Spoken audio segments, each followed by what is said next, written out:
Bugun men sizga o'rgatmoqchi bo'lgan tizim maqsad qo'yishni emas, yozgan, o'ylagan maqsadlaringizga erishishni o'rgatadi. Muammo vaqtimizda baraka yo'qligida emas, vaqtimizni barakasiz qilayotgan tizimsiz hayotimizdadir. Bu tizimni o'rganganimdan keyin menda stresslarim juda ham kamaydi, vaqtimga baraka kirdi, unumdorligim oshdi, juda ham ko'p maqsadlarimga erishdim. Bor yo'g'i 3% odamlar o'zining aniq maqsadlariga ega bo'lib, ular doimiy ravishda maqsadlarini yozib borishar ekan. Bor yo'g'i 3% odamlar. Ilmiy tadqiqotlar shuni ko'rsatadiki, bizni bu ishchi xotiramiz bir vaqtni o'zida bor yo'g'i 5 va 7 donagina axborotni ushlab tura oladi. Miyamiz mayda-chuyda narsalarni eslab qolish uchun emas, bizga miyamiz tafakkur qilish uchun berilgan. Assalomu alaykum. Sarchashma loyihasining 3-soniga ham yetib keldik. Bugun ham odatdagidek dolzarb bo'lgan mavzulardan birini va uning ilmiy asoslarini birgalikda ko'rib chiqamiz. Ko'pchilikda bir gap bor. Vaqtim yo'q, hech narsaga ulgurmayapman, vaqtimda baraka yo'q deyishadi. Ehtimol sizda ham shunday bo'layotgandir. Aslida ushbu gapni aytayotgan kishilarning telefondan 1 sutkalik foydalanish vaqtiga qarasangiz, kamida 4 soatdan 10 soatgacha bo'ladi. Demak, muammo vaqtimizda baraka yo'qligida emas, vaqtimizni barakasiz qilayotgan tizimsiz hayotimizdadir. Hasan Basri rahmatulloh alayhi aytganlarki, bandaning barakasi uning tartibidadir deganlar. Shu sababli ham men o'zim hayotimda ishlatadiganim, ilmiy asoslarga ega bo'lgan, hayotingizga baraka kiritishi mumkin bo'lgan tizimni bugun sizlarga tanishtirmoqchiman. Bu tizimni o'rganganimdan keyin menda stresslarim juda ham kamaydi, vaqtimga baraka kirdi, unumdorligim oshdi, juda ham ko'p maqsadlarimga erishdim. Dunyo bo'ylab bu tizimdan millionlagan kishilar foydalanishadi. Taajjubki, o'zbek segmentida aynan mana shu tizim tushuntirilgan 1 daqiqalik video ham topa olmadim. Aynan shu maqsadda ushbu videoni tayyorlamoqdaman. Kim bilsin, balki bunday ma'lumotlar faqat pulli kurslarda berilar. Ishonib aytamanki, yoshingiz nechada, kasbingiz qanday bo'lishidan qat'iy nazar, ushbu tizimni hayotingizga qo'llashingizda birinchi kunidanoq stresslaringiz bosiladi, hayotingizga baraka kiradi, borgan sari samaradorligingiz oshib boradi. Qog'oz qalamlaringizni tayyorlab, ekran qarshisiga yaqinroq joylashib oling. Bugungi video sizni shu paytgacha qiynab kelgan muammolarga yechim bo'lishi mumkin. Bu tizimni o'rganishimdan avval xuddi siz kabi bir necha martalab kun tartibini tuzishga harakat qilib ko'rganman. Ya'ni ertalab falonchida turaman, keyin badan tarbiya qilaman, soat falonchida kitob o'qiyman, keyin o'qishga boraman va hokazo. Lekin muammo shundaki, kun tartibimga maksimal 1 yoki 2 kun amal qilganman xolos. Siz meni rekordimni yangilagan, 2-3 kunlab kun tartibingizga amal qilgan bo'lishingiz mumkin, lekin aniq bilamanki, stressda yashagansiz. Buni sababi juda ham oddiy. Kun tartibini tuzayotganimizda bizni vaqt haqidagi tushunchalarimiz to'g'ri bo'lmagan. Bundan tashqari, ilmiy asoslarga ega bo'lgan tizimdan emas, shunchaki o'zimiz o'ylab topgan kun tartibidan foydalanganmiz. Bundan ham og'riqli bir statistikani aytib o'taman. Dominikan universiteti olimlari tomonidan o'tkazilgan tadqiqot natijalariga ko'ra, odamlarning 83% aniq maqsadlarga ega emas ekan. 14% odamlarning aniq maqsadlari bo'lsa-da, ular yozishmas ekan. Bor yo'g'i 3% gina odamlar o'zining aniq maqsadlariga ega bo'lib, ular doimiy ravishda maqsadlanlar. Lekin bu insonlarning ham hammasi o'z maqsadlariga erishavermaydi. Juda ham oz qismi o'z maqsadlariga erishadi. Siz ham ushbu videoni ko'rayotgan bo'lsangiz, 2025-yil boshida o'z maqsadlaringizni yozgansiz va orzularga ega bo'lgansiz. Hozir 2025-yilning 120 kuni o'tdi. Ya'ni deyarli yilning 3dan 1 qismi. O'zingizdan so'rab ko'ring-chi, yozgan maqsadlaringizni qanchasiga erishdingiz? Bugun men sizga o'rgatmoqchi bo'lgan tizim maqsad qo'yishni emas, yozgan, o'ylagan maqsadlaringizga erishishni o'rgatadi. Bu tizim shunaqa kuchli tizimki, bor yo'g'i kuniga 10 yoki 20 daqiqa vaqtingizni oladi, lekin 24 soatingizni himoya qilishga yordam beradi. Bir haftada 1 marta 1 soatli review qilasiz, ya'ni qayta ko'rib chiqasiz va bu sizni 168 soatga teng bo'lgan haftangizni himoya qiladi. Bilasiz, 1 yilda bor yo'g'i 52 gina hafta bor, ya'ni 52 hafta bor. Bu degani 1 yilda 52 soat vaqtingizni oladi, lekin butun boshli yil samarali va unumdor o'tadi. Stresslardan qutulasiz, maqsadlaringizga erishasiz. Odamlarning ko'pchiligida bir muammo bor. Ya'ni qulay vaqt kelsa boshlayman deyishadi. Lekin bu tizim sizga qulay vaqtni kutishni emas, mavjud vaqtlaringiz orasidan eng qulayini tanlab olishni o'rgatadi. Xullas, bu videoni ko'rish vaqtida siz niyatingizni yangilab oling. Shunchaki videoni ko'rish, eshitish emas, hayotingizga tatbiq qilishni niyat qiling. Video davomida sizga hayotingizga aniqlik, baraka va xotirjamlik kiritadigan professional uslubni taqdim qilaman. Agarda bizni kuzatayotganlar orasida maktab yoshidagi farzandi bor ota-onalar bo'lsa, yaqinda farzandning qiziqish va qobiliyatlarini aniqlab, kasbga yo'naltirish mavzusida ochiq vebinar tashkil qilayotgan edim. Vebinarda qatnashish uchun izohlarda havola qoldiraman. Havola orqali o'tib, kanalga qo'shilib oling. Yuqorida sizga aytib o'tgan tizimim GTD, ya'ni Getting Things Done deb ataladi, ya'ni ishlarni bajarish.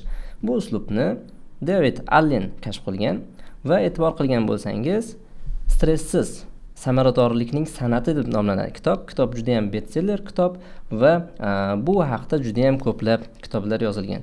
Siz avvallar bu uslub haqida hech eshitganmisiz yoki umuman samaradorligingizni oshirish uchun qanday uslublardan foydalangansiz va ular sizga qanday foydalar keltirgan? Fikrlaringizni izohlarda yozib qoldiring. Bu uslub 5 ta bosqich va 5 ta g'oyani ustiga qurilgan. E'tibor qilsangiz, birinchisi miyani bo'shatish va ya'ni bu nima degani? Miyangizdagi bor ma'lumotlar bizda ochiq vazifalar juda ham ko'p bo'lib, u bo'shatiladi. Keyin uni aniqlashtirasiz, uni GTD tizimiga joylashtirasiz, qayta ko'rib chiqib, keyin ularni ijro qilishingiz kerak bo'ladi. Bu 5 ta bosqichni o'rganish davomida siz shu paytgacha sizni qiynab kelayotgan muammolarga qadam-ba-qadam yechim topib borasiz. Bu uslubni shunchaki klassik uslubda daftar yoki bloknotlardan foydalanib amalga oshirishingiz mumkin yoki digital uslubda amalga oshirishingiz mumkin. Shaxsan o'zim butun boshli tizimni mobil telefonimga joylashtirganman. Agar sabr qilib videoni oxirigacha ko'rsangiz, hayotingizni boshqarishga yordam beradigan, o'zimni hayotimga baraka kiritishga yordam bergan dastur va tayyor shablonni sizga beraman. Keling endi tizimning har bir bosqichlarini birma-bir ko'rib o'tamiz. Birinchisi miyani bo'shatish. Bu bosqich GTD tizimining eng muhim bosqichi sanaladi. Sababi butun boshli tizimning g'oyasi aynan mana shu miyaning bo'shatish ustiga qurilgan. Bizni qilishimiz kerak bo'lgan, lekin hech qayerga yozmagan vazifalarimiz juda ham ko'p. Masalan, ertalab uydan chiqib ketayotganingizda farzandingiz menga faloncha narsani olib keling desa, boshqa yaqinlaringiz boshqa narsani buyurtma qiladi. Yaqin do'stingiz seni faloncha joyda kutib turaman degan bo'lsa, boshqasi kelayotganingda menga faloncha kitobingni ol degan bo'ladi. Bu ma'lumotlarning hammasi, bu vazifalarning hammasi bizni doimiy xotiramizda emas, shunchaki ishchi operativ xotiramizda saqlanadi. Lekin ilmiy tadqiqotlar shuni ko'rsatadiki, bizni bu ishchi xotiramiz bir vaqtni o'zida bor yo'g'i 5 va 7 donagina axborotni ushlab tura oladi. Agar undan oshib ketadigan bo'lsa, bizda mental overload bo'ladi, ya'ni stress chaqirishni boshlaydi. Bu Millerning sehrli 7 nazariyasi bilan isbotlangan. Natijada biz o'zimiz muhim deb hisoblagan vazifalarimizga ham diqqatimizni jamlay olmay qolamiz. Chunki bizni ishchi xotiramizda yuklama juda ham oshib ketgan. Sodda qilib tushuntirganda, xuddi kompyuterda juda ham ko'p sondagi fayllar ochilib qolganga o'xshaydi. Ya'ni buni yopishning yagona yo'li miyamizdagi bu vazifalarni hammasini bitta ishonchli joyga yozishdir.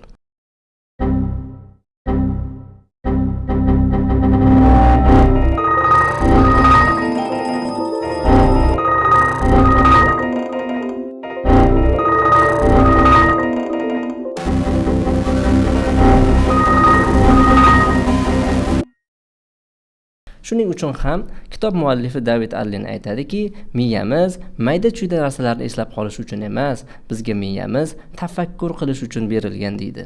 Demak, biz bu bosqichda hamma narsani yozishimiz kerak. Ya'ni bizni miyamizda ochiq qolgan fayl ko'rinishida bo'lgan vazifalarimizni hammasini yozasiz. Katta fikr bo'ladimi, eslatma bo'ladimi, katta loyiha, kichik loyiha farqi yo'q, hammasini yozasiz. Boshda bu sizga qiyindek tuyulishi mumkin. Lekin men sizga savollar beraman. U savollarga javob berish orqali miyangizni deyarli 100% ga bo'shatasiz. Boshlanishda biroz ko'proq vaqtingizni, 1-2 soat vaqtingizni olishi mumkin. Keyinchalik odatga aylangandan so'ng kuniga 10-15 daqiqa kifoya qiladi. Bu savollar qanaqa bo'lishi mumkin? Masalan, kimlarga qanday va'da bergandingiz degan savollar ro'yxatimdan ko'rasiz. Yaxshilab o'ylab, u savolga bir nechta kishini o'sha kimga va'da bergan bo'lsangiz yozasiz. Yoki uyda qilishingiz kerak bo'lgan ishlar ro'yxatini yozing deyilganda, masalan, jo'mrakni tuzatishim kerak, kitob javonni yasashim kerak va hokazo vazifalaringizni kiritib borasiz. Natijada bu savollar umuman hayot jabhalarining hamma qismini qamrab olganligi uchun miyangizni bo'shatishingiz juda ham oson bo'ladi. Savollar ro'yxatini Telegram kanalimdan yuklab olishingiz mumkin. Bu bosqichda amal qilishingiz kerak bo'lgan eng muhim qoidani aytib o'taman. Bu bosqichda siz shunchaki miyangizni bo'shating. Vazifalarni yozar ekansiz, ularni qachon, qayerda va qanday qilaman degan savollarga javob berishingiz shart emas. Shunchaki ularni bir ishonchli joyga hammasini to'plab ro'yxatini tuzishingiz kerak bo'ladi. Agar siz talaba bo'lsangiz, sizga juda ham katta foydasi tegadi. Ya'ni fikrlarni, ishchi xotirasini bo'shatib, fikrlarni doimiy ravishda yozib yurgan insonlarda aqliy qobiliyatlari keskin oshganligi, samaradorligi ham juda ham keskin oshganligi bo'yicha juda ham katta kuzatishlar, ilmiy tadqiqotlar bor. Endi aynan miyani bo'shatish GTD tizimida, ya'ni sxemasida qanday bo'lishini ko'rsatib o'taman. Bu ko'rib turganingiz GTD tizimining varonkali sxemasi hisoblanadi. Kitobdan tasvirga olingan ko'rinishda murakkabdek tuyuladi. Keling sizga juda ham sodda ko'rinishda tushuntirib beraman. Xo'p, yuqorida aytib o'tganimdek, mana bu miyamizning ishchi xotirasida joylashgan vazifalarimiz ro'yxati. Ularni GTD varonka tizimiga o'tkazamiz mana. Xo'p, endi bu birinchi bosqichning yakuni hisoblanadi. Bizda juda ham ko'p miqdorda vazifalar ro'yxati shakllandi. Endi ularni har birini aniqlab, ularni ijro qilishimiz kerak, ya'ni ularni bajarishimiz kerak. Bular o'zi qayerda turibdi deyilganda, yuqorida aytganimdek, agar sizga klassik usul qulay bo'lsa, bu vazifalarning hammasini siz daftariga yoki bloknotga yozib olgansiz. Endi ikkinchi bosqich aniqlash bosqichi boshlanadi. Xo'p, aniqlash bosqichida nima qilinadi? Ushbu vazifalardan, tasklardan birini olasiz va birinchi beradigan savolingiz bu nima deb so'raysiz. Ikkinchi savol esa u meni harakatga undaydimi deysiz. Ya'ni nima degani? Agar dolzarbligini yo'qotmagan bo'lsa, u sizni harakatga undaydi, ya'ni nimadir ish qilishingiz kerak. Agar dolzarbligini yo'qotgan bo'lsa, endi u sizni harakatga undolmaydi. Agar harakatga undasa, mana bu 3 ta filtrdan bittasiga tushadi. Agar harakatga undolmasa, mana bu 3 ta filtrdan biriga tushadi. Juda ham sodda va aniqlash bosqichi shu yerda tugaydi. Endi aniqlab bo'lganingizdan so'ng o'sha vazifani tizimning qaysidir bir qismiga joylashtirish kerak va bu bosqich yuqorida aytib o'tganimdek joylashtirish bosqichi deb ataladi. 3-bosqichga yetib keldik. Mana pastki qismda chiqqan ko'p ma'lumotlarga e'tibor qilmaysiz. Ko'rinishdan qo'rqinchli tuyulishi mumkin, lekin sodda qilib tushuntirib beraman. Diqqat qiling. Agar birorta vazifa sizga harakatga undamasa, ya'ni dolzarb bo'lmasa, yoki ko'rib turganingizdek musorga tashlaysiz, yoki esdalik sifatida ma'lumot sifatida olib qo'yishingiz mumkin, yoki qachondir qilaman, balki qilarman degan daftariga yozib qo'yishingiz mumkin.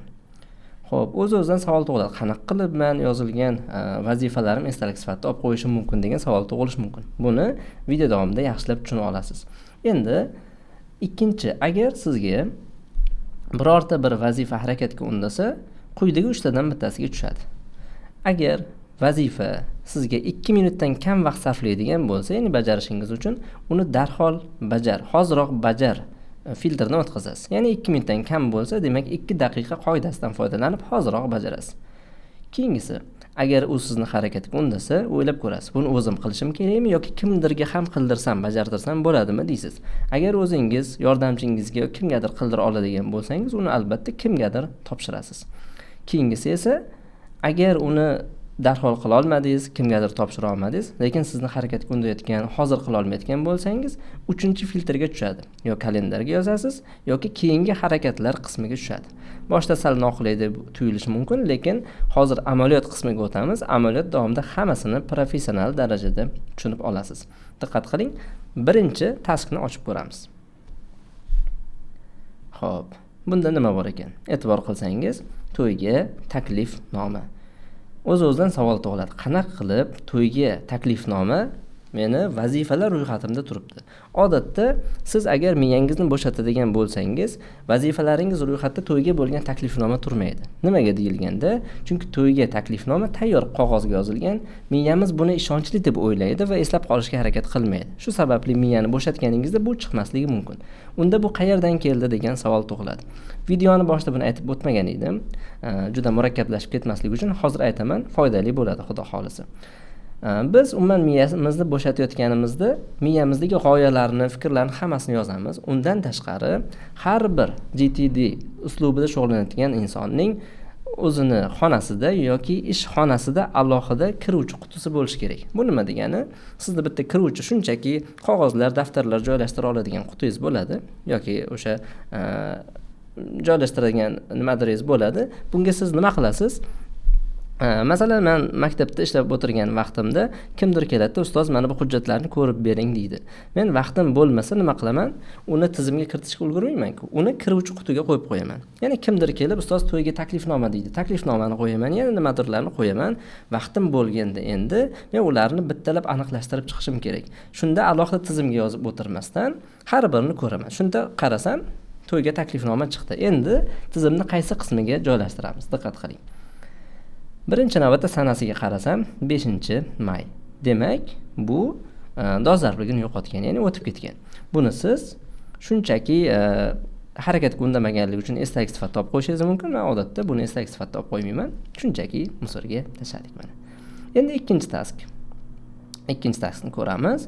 Buni ochib qaraydigan bo'lsangiz, aniqlashtiramiz. Bu nima? Bu gaz uchun to'langan chek. Albatta, buni endi hech qanaqa harakatga undamaydi sizni. Bu dolzarbligini yo'qotgan, lekin uni musorga tashlamaysiz. Albatta, esdalik, ya'ni ma'lumotnoma sifatida olib qo'yasiz, chunki juda ham kerak bo'lib qolishi mumkin.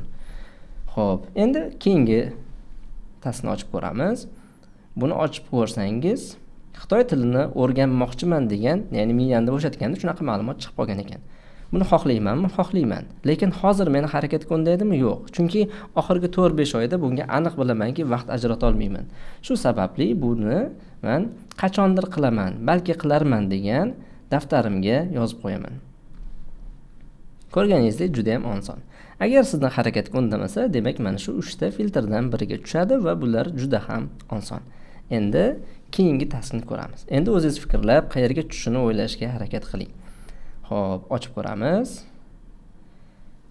Hisobot yig'ilishi uchun prezentatsiya tayyorlash degan vazifa turibdi. Buni qaysi biriga joylashtiramiz? Hoziroq bajaramanmi? Yo'q, chunki hisobot yig'ilishi uchun prezentatsiyani 2 daqiqadan kam vaqtda qilib bo'lmaydi. Shuning uchun bu qism mumkin emas. Endi ikkinchisi. Kimgadir topshira olamanmi? Albatta, bunday topshiriqlarni odatda yordamchimga aytaman, ular qiladi. Sizga boshqacha bo'lishi mumkin, o'zingiz qilishingiz mumkin. Demak, buni men kimgadir topshirish daftarimga yozib qo'yaman. Va qachon qabul qilishimni ham daftariga alohida sanasi bilan yozib ketaman. Mana shu joyda e'tibor qilgan bo'lsangiz, qachondir balki uchun alohida daftar tutdik. Keyin yuqorida mana bu kiruvchi qismi uchun alohida daftar tutildi. Keyin kimgadir topshirish uchun alohida. Klassik usulda shunaqa qilsa bo'ladi. Xohlasangiz, hammasi uchun bitta kattaroq daftar tutishingiz ham mumkin. Unaqa muammoli joyi yo'q. Xo'p, keyingi taskni ko'ramiz. Ochib ko'rsangiz, buvimga qo'ng'iroq qilib xabar olishim kerak deyilgan ma'lumot ekan. Bu odatda bunaqa qo'ng'iroqlar 2 daqiqadan kam vaqtingizni oladi. Shu sababli ham hoziroq bajarsangiz, miyangiz ham bo'shaydi, ham bitta vazifadan qutulasiz. Demak, bu hoziroq bajar filtridan o'tadi. Va bu hech qayerga yozilmaydi. Shunchaki bu task, shu vazifa shunchaki yo'qolib ketadi va siz uni bajarib, gaplashib, hol-ahvol so'rab, ko'nglingiz xotirjam bo'ladi. Keyingisi Kolba maktabidagi ota-onalar yig'ilishida qatnashishim kerak deyilgan va eng e'tiborli qiladigan qismi sana yozilgan, vaqt ham yozilgan. Buni o'zim bajaraman. Qanaqadir yordamchimga topshira olmayman, 2 daqiqada bajara olmayman, dolzarbligini yo'qotmagan, demak harakatga undayapti. Bunga to'g'ri kelmaydi, bunisiga ham to'g'ri kelmaydi. Demak, mana bu ikkalasidan biriga tushish kerak. Nima deb o'ylaysiz? Qaysi biriga tushadi? Albatta kalendariga tushadi. Sababi bunda aniq sana va vaqt bor. Hattoki vaqt bo'lmagan taqdirda ham aniq sanasi bo'lsa, demak u kalendarga tushadi. Demak, buni kalendarga joylashtirib qo'yamiz. Mana shu kalendarga joylashtirish deganda siz qanaqa tushunishingiz kerak? Buni kalendarga shunchaki belgilab qo'yish emas. Bilasiz, bloknotlarda tepa qismida sanasi bo'lgan, sanasi yozilgan katta-katta bloknotlar bor. Aynan o'sha sanasini ochib, deylik bu hozir 1-iyun deyilgan bo'lsa, 1-iyun qismini ochib, o'sha joyga bu vazifani yozib ketasiz. Endi keyingi taskni ochib ko'ramiz. Xo'p, farzandimni maktabdagi o'zlashtirish reytingini tekshirish. E'tibor qilgan bo'lsangiz, bunga vaqt yozilmagan. 2 daqiqada tekshira olamanmi? Yo'q. Buni iloji yo'q. Demak, harakatga undayapti-yu, bu mumkin emas. Kimgadir topshirsam, ko'nglim xotirjam bo'lmaydi. Demak, kimgadir topshirisham xato. Kalendarga joylashtira olmayman, chunki buni qachon qilishim noma'lum. Aynan GTD sistemasida shug'ullanadiganlarning xatosi shuki, taxminan sana berishadi. Farzandimni maktabdagi o'zlashtirish reytingini tekshirmoqchiman deb, taxminan birorta sanani berib, uni kalendarga joylashtirishadi. Va natijada o'sha sana kelganda vaqt topa olmaydi, o'z-o'zini tizimga bo'lgan ishonchsizlik kelib chiqadi. Mana shuni oldini olish uchun bunga hech qanday sana qo'ymang, lekin keyingi topshiriqlar fayliga joylashtirishim kerak. Uni qanday qilib joylashtiraman? E'tibor qiling. Biz odatda har qanday vazifalarni bajarishimiz uchun qulay fursat qidiramiz va u qulay fursat hech qachon kelmaydi. Shu sababli ham bu vazifani yozishingizdan oldin shunchaki o'ylab ko'ring. Farzandingizni reytingini tekshirish uchun sizga qancha vaqt kerak bo'ladi? Men odatda 10 daqiqa vaqt kerak bo'ladi. Men 10 daqiqa deb yozdim vazifani yoniga va bu vazifani bajarish uchun menga qanaqa sharoit kerak? Agar yonimda kompyuter bo'lsa yetarli bo'ladi. Demak, ikkita narsa qo'shib qo'ydim vazifani yoniga. Menga 10 daqiqa kerak va kompyuter bo'lsa bu vazifani darhol bajaraman. Demak, buni yozib, aynan keyingi harakatlar bo'limiga joylashtirdim. Endi bu nima degani?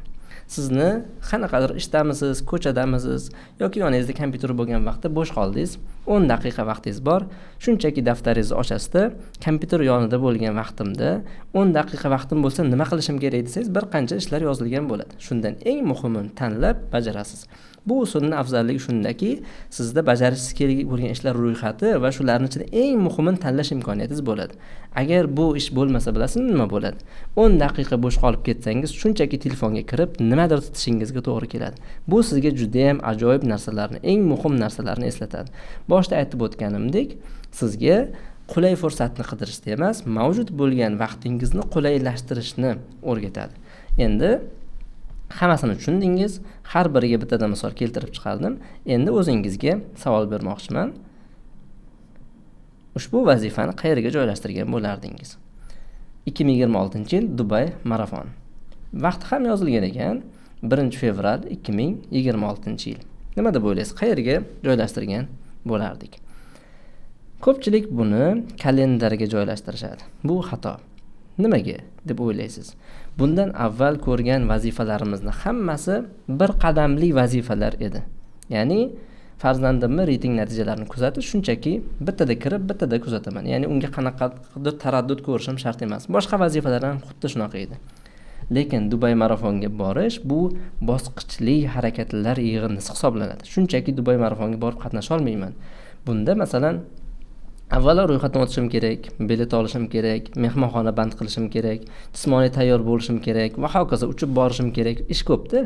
Bir qancha qadamlar ketma-ketligi bo'lganligi uchun buni siz mana bu pastdagi birortasiga joylashtira olmaysiz. Ko'pchilik GTDdan foydalanadimi, boshqa samarador usullardan foydalanadimi? Mana shunday katta loyihalarni palonchi sanada qilaman deb yozib qo'yganligi uchun ham qila olishmaydi. Chunki bu bitta ish emas. Ishlar jamlanmas. Shunda GTD tizimi sizga qanday yechim qiladi? E'tibor qiling. Alohida loyihalar degan daftar yoki papka bo'ladi, unga joylashtiramiz va endi shunchaki joylashtirib yo'qotib yubormaymiz. Undan eng muhimini, eng birinchi qadamini olib vazifalar ro'yxatiga joylashtiramiz. Nima deb o'ylaysiz? Birinchi qadam nima? Albatta, Dubay marafondan ro'yxatdan o'tish.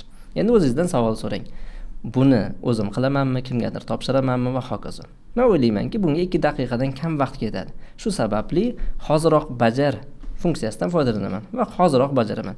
Bunaqa narsalarni hoziroq bajarish katta-katta loyihalarning yurishiga sabab bo'ladi. Yaqinda bir misol aytmoqchiman. Yaqinda bir voqea sodir bo'ldi. Men shogirdimga aytdimki, bir yaxshi kurs boshlanibdi moliya bo'yicha.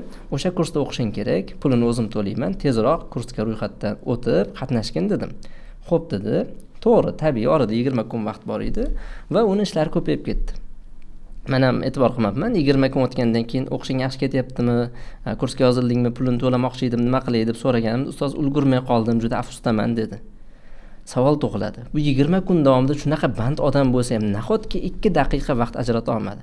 Aslida ajrata olar edi, lekin bu katta loyihani qadamlarga bo'lmaganligi uchun aynan mana shunaqa mag'lubiyat bo'ldi. Hozir nima bo'ldi e'tibor qilgan bo'lsangiz, men 2 daqiqada ro'yxatdan o'tdim. Endi o'zi ilgak bo'ldi. Endi majburman. Men Dubay marafonida qatnashishga majburman. Endi e'tibor qilsangiz, pastda Dubay marafoni haqida birorta task yo'q. Shu sababli GTD aytadiki, kamida bitta bo'lsa ham vazifa mana bu chegarada bo'lish kerak.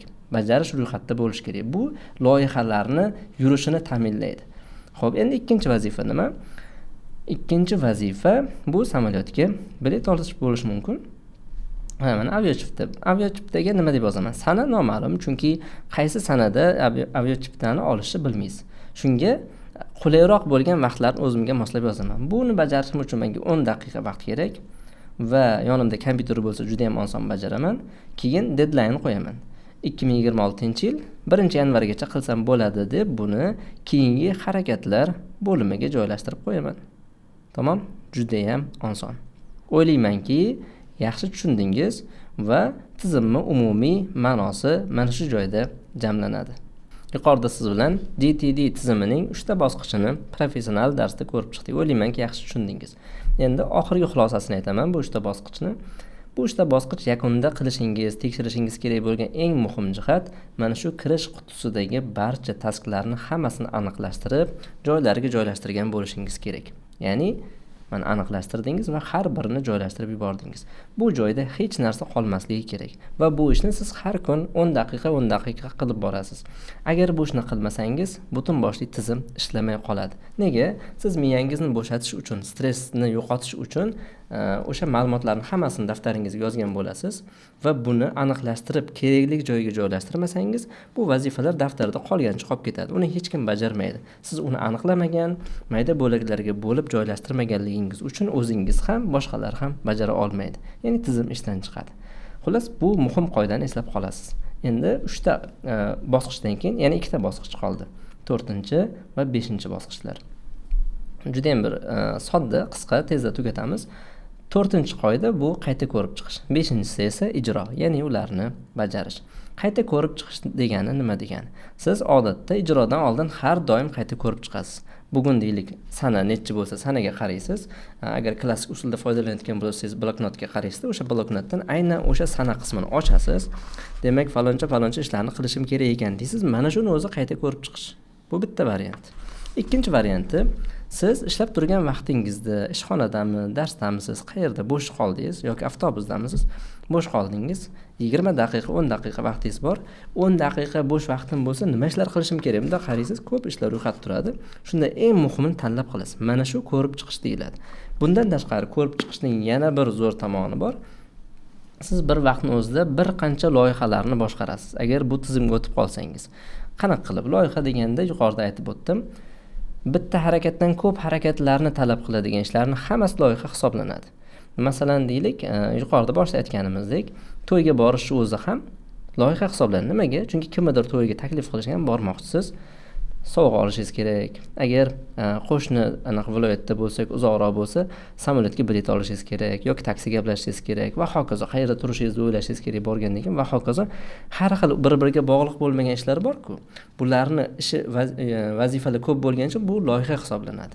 Demak, siz bir vaqtning o'zida bir qancha loyihalarni boshqara olasiz. 10lagan, 20lagan. Demak, bu loyihalarning ichida ingliz tili o'rganish, sportga borish, hokazo ishlaringiz bor. Va bu GTD tizimining eng zo'r tarafi ham shundaki, har bitta loyihangizni kamida keyingi harakati, ya'ni endi nima qilaman degan savolni mana shu pastdagi chegaradagi birorta fayl ichida joylashgan bo'lishi kerak. Shunda loyihalaringiz yurishni boshlaydi. Hattoki vaqtingiz tig'iz bo'lib qolganda ham loyiha o'z-o'zidan to'xtab qolmaydi. Men avval bu tizimga o'tmasimdan avvallari ko'p loyihalarim o'z-o'zidan to'xtardi. Chunki bahonam bo'lardi. Juda ham kun tartibimiz ishlashib ketdi, ulgurmay qoldim. O'sha loyiha to'xtab qoldi deb o'ylardim. Endi esa bu tizim sababli unaqa bo'lmaydi. Masalan, deylik, hozir o'zimga va'da berganman, sportni to'xtatmaysan deb. Deylik, tasavvur qiling, yig'ilishlarim ko'payib ketdi, ishlarim ko'paydi. Bugun umuman sportga bora olmadim. Yugurishga ham, suzishga ham hech biriga bora olmadim. Shunda nima qilaman? 10 daqiqa yoki 5 daqiqa vaqtim qoladigan bo'lsa, 5 daqiqada sportda nimasini qilishim mumkin? Telefonimdan ma'lumotdan qarayman, push-up qilaman yoki qanaqadir qo'shimcha sport bilan shug'ullanaman va sportni loyihasi yurayotganligini tanamda his qilaman. Va xuddi shu uslub bilan barcha loyihalarni tortib yuraman. Oradan 1 yil o'tadi, qarasangiz butun boshli loyihalarni bajargan holatda bo'lasiz. Bu juda ham zo'r. Qayta ko'rib chiqishda mana shu narsa eng muhim narsa. Ya'ni siz qaraysiz, qaysi loyihangizni kamida bitta bo'lsa ham vazifasi mana shu chegarada yo'q. Bo'lsa, agar bu yoqda mavjud bo'lmasa yozib qo'yasiz. Endi ijro degani nima degani? Qayta ko'rib chiqish natijasida vazifalar yozib qo'ygansiz, ularni bajarishingiz kerak. Bajarish odatda faqat mana shu ikkita punkt bilan qilinadi. Keyingi harakatlar va kalendardagi vazifalar to'plami. Nimaga qolganlarga qaralmaydi? Chunki o'sha musorga tashlagan vazifalarga qaramaysiz, chunki ketdi u. Esdalik sifatida, ma'lumotnoma sifatida olib qo'yganlaringizga ham odatda qaramaysiz, 1 oylab, 2 yillab qaralmaydi, qolib ketadi. Qachondir qilaman, balki u ham kerak emas. Kamdan kam insonlar u yoqqa qaraydi. Tajribangiz oshib borganda bir qarab qo'yishingiz mumkin. Hozirroq bajarilgan vazifalar ular tugab ketgan. Ular hech qayerda yozilmagan ham. Endi kimgadir topshir. Bunga ora-orada qarab turishingiz mumkin. Kimgadir topshirgan vazifalaringiz bo'lsa, odatda bunaqa vazifalar hammada ham ko'p bo'lavermaydi. Siz mana shu ikkalasini bitta daftarga joylashtirib, birga olib borsangiz bo'ladi. Demak, mana shu ikkaloviga qarab ijro qilib boraverasiz. Umumiy bu klassik uslub edi. Xuddi mana shu GTD varonkasini sxemasi orqali bularni barchasini digital variantda, ya'ni ma'lum bir dasturda amalga oshirish mumkin. Buni men aynan qaysi dasturda amalga oshirishimni hozir sizga batafsil ko'rsatib o'taman. Agar video sizga shu vaqtgacha foydali bo'lgan bo'lsa, videoga like bosing, izohlarda o'z fikrlaringizni yozib qoldiring. Men esa sizga GTD tizimi uchun professional dasturlardan birini ko'rsatib o'taman. Ushbu dastur Todoist dasturi hisoblanadi. Buni o'rniga agar siz shu vaqtgacha ClickUp yoki Trello shunga o'xshagan dasturlarni ishlatgan bo'lsangiz, ularni ham aynan bu tizimga moslashtirish mumkin. Chunki bu tizimlarni hammasi deyarli GTD uchun o'ylab topilgan boshlang'ich etibdi. E'tibor qiling. Bunda nimalar bor? Mana GTD shablon. Bu joyda inbox bor. Inbox bu kiruvchi quti deyiladi. Ya'ni hamma tasklarni, vazifalarni o'shanga joylashtirib, keyin aniqlab pastga joylashtirib chiqamiz. Xo'p, GTD shablonda nimalar bor? Agar inboxdagi tasklar loyiha bo'lsa, loyihaga joylashtirasiz. Agar kimgadir topshirsangiz, kutilayotganga joylashtirasiz, chunki ularni kutasiz-da, kimgadir topshirganingiz uchun. Keyingi harakatlarni tushundingiz, kalendar nimaligini bilasiz, balki qachondir qilarman degan vazifalarni shu joyga joylashtirasiz. Bu joyda o'sha musor yashik yo'q, sababi shunchaki o'chirasiz, qutilasiz va bu joyda eslatmalar, esdalik uchun qismi yo'q, chunki odatda esdalik alohida korobkada uyda saqlanadi. Bu joyga yozilmadi. Bundan tashqari aynan 5 ta bunaqa papkalarni tayyorlashimdan maqsad Todoist dasturini bepul versiyasida ham 5 ta papka ochishingizga ruxsat beradi. Shu sababli siz tekin bemalol buni ishlatishingiz mumkin. Endi qisqa qilib tanishtirib o'taman. Birinchi har qanday kiritgan taskingiz inboxga tushadi.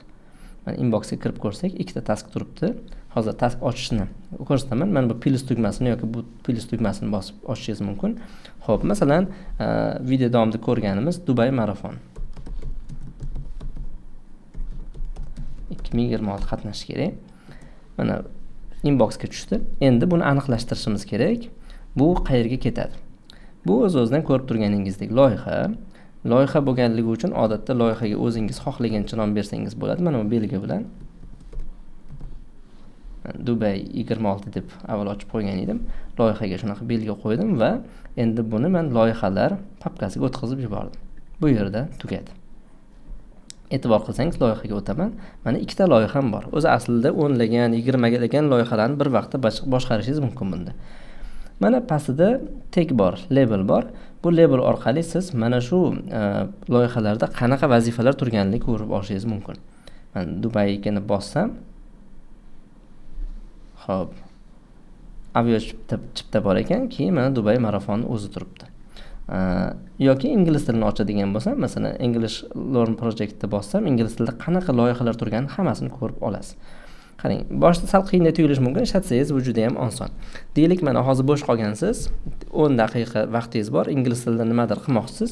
Siz shundoq qarab, mana bu joyda mana 10 minutni bossangiz, ingliz tili bo'yicha 10 minutda nimalar qilishingiz kerakligini hammasi ro'yxati chiqadi va shuni bemalol o'tirib, o'shani qilib qo'ysangiz bo'ladi. Xullas, loyihalar mana shunaqa. Bundan tashqari bir qancha loyihalaringiz bor, ularni aktivligini yo'qolib ketmasligi uchun shu tekni bosib, agar uni birorta vazifasi tugab qolgan bo'lsa, darhol vazifa qo'shib ketaverasiz va shu sababli loyihalaringiz yurishda davom etadi.